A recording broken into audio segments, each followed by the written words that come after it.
After how successful Sonic Mania was, Christian Whitehead decided to work on a brand new 3D platformer with a studio he found called Evening Star. And so, Penny's Big Breakaway was announced in June 2023 via a Nintendo Direct, with the game Stealth releasing in February of last year, also having been shown in the Nintendo Direct, well, a partner showcased one. It came to every console each company is currently at, so I got it as a birthday gift that year to see if the hype was worth it. I'll be going over the most pleasant of tricks and the unpleasing face falls to see how much of a showstopper this game really is.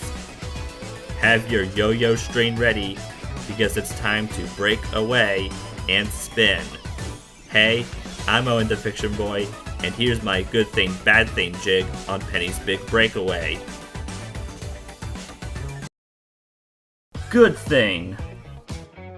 The game was released on PC, PS5, Xbox Series X, and Switch, so that's every 9th gen console, including the one that sticks out like a sore thumb. Bad thing. It came to the Switch, but not the PS4 or Xbox One. If it works well on the hybrid, surely the 8th gen versions would have been as good as the 9th gen versions. Good thing. The visuals are amazing, and I mean both the traditionally animated sequences and the CGI graphics. We need more games in that kind of art style. Bad thing. Why are some cutscenes in 2D, others in 3D, and even a few that use both? I find this a bit inconsistent as one format is better than the other. Good thing. The Switch port did receive a performance mode via a patch for those who don't like playing platformers at 30 FPS. Bad thing. There are some moments where the frame rate goes from near 60 to below 30. I guess you win some, you lose some. Good thing. You can choose between using the default control scheme or playing like a pro. I find the latter to be better. Bad thing. The only modes are story mode and time attack, no minigames or at the very least a boss rush mode. Good thing. Yo-Yo is the perfect pal for Penny. I almost want my Yo-Yo to act like a dog to do all the fancy tricks with me.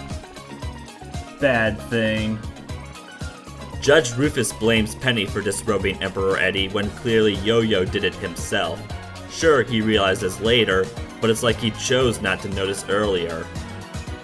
Good thing. Penny has quite the moves with her jump, air dash, double jump, swinging, screwing bolts righty-tighty lefty-loosey, and revving up motors for some speed. Bad thing. Getting caught by penguins. The more they stay on you, the slower you move and they ruin your combos. Plus, if 5 or more of them are on you, you'll be captured. Good thing. World's Edge gives me the feeling of wonder as it takes place in space, and with some magic in the atmosphere, it's a nice place to escape to. Bad thing. Galanite is basically Vanilla Town at, well, night. Plot-wise, I guess it makes sense, yet Floating Worlds still feels like copying homework but changing it up a little. Good thing. I like how the characters make different noises when they talk, such as Judge Rufus being serious, Sheila's got the perfect captain attitude, and Taboo being alien-y since she's the mysterious one.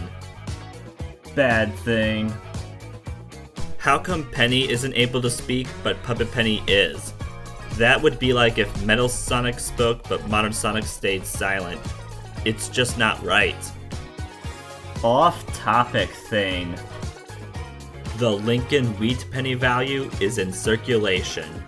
Yeah, a certain version of the 1-cent coin can be seen up for bidding at various prices. It could be 100k, 3 million, or even 2.2 billion. Would you be willing to pay so much to get something so little? Good thing. Showpieces you collect are used for purchasing star globes, and there are 3 in each stage, so be sure you grab them all. Some are even tricky to get.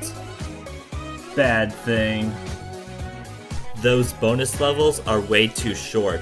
Even though there are 15 of them, these feel like mini levels that should have been side quests of the main stages. Good thing. There are also denizen dilemmas where you help the citizens with certain tasks like smashing canisters, destroying blocks, going through donuts, giving something essential, or getting certain scores. Bad thing. Why do I have to unlock artwork by getting certain high scores on each stage? Is helping the citizens not enough? Not to mention, most of the scores are ridiculously challenging to get. Good thing. At the end of each stage, depending on what part of the podium you land on, you'll get a busker bonus for more coins where you have to do button and analog stick commands. Bad thing. Rotating the analog stick isn't that easy since you might turn it the wrong way, or the game will think you didn't turn it at all, making you lose time to get it done right. Good thing. When Eddie doesn't want to do the gala because he'd be a laughingstock, the judge suggests making his act a comedy. That's quite the clever response, and workaround. Bad thing. Eddie has the penguins flush Penny away after being beaten in battle, and he responds with, "Look who's all washed up now." Oh, bravo, Emperor. That was a funny joke.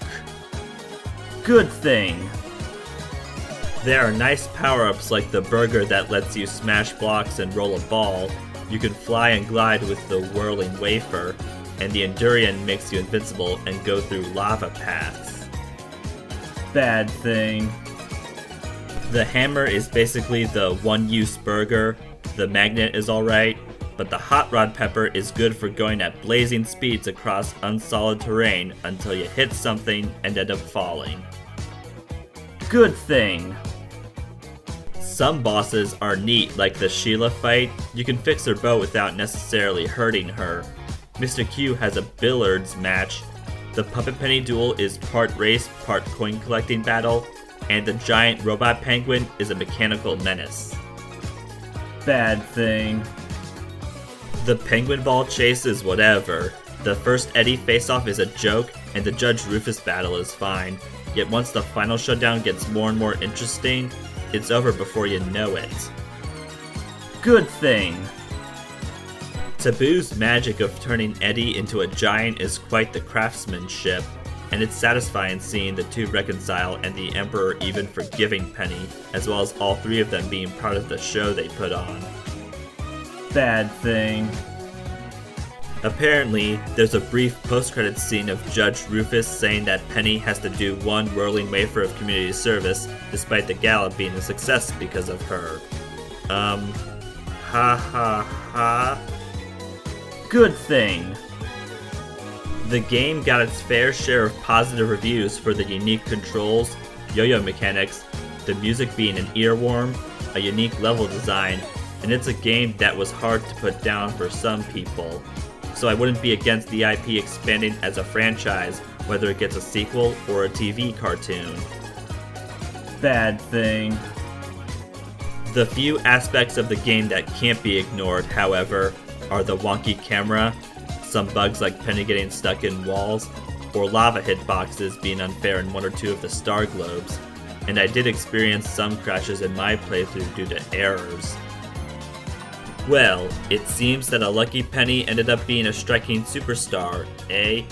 If you haven't played it yet, I say it's worth a try, and it doesn't cost a lot of money, so this is your chance to be involved in a show. Still need more fiction? Then please give this video a like, subscribe, share, and turn on notifications. Also comment below and follow me on Instagram for teasers and thumbnail previews of videos to come in the future. Thanks for watching, see you again soon, and good night-o!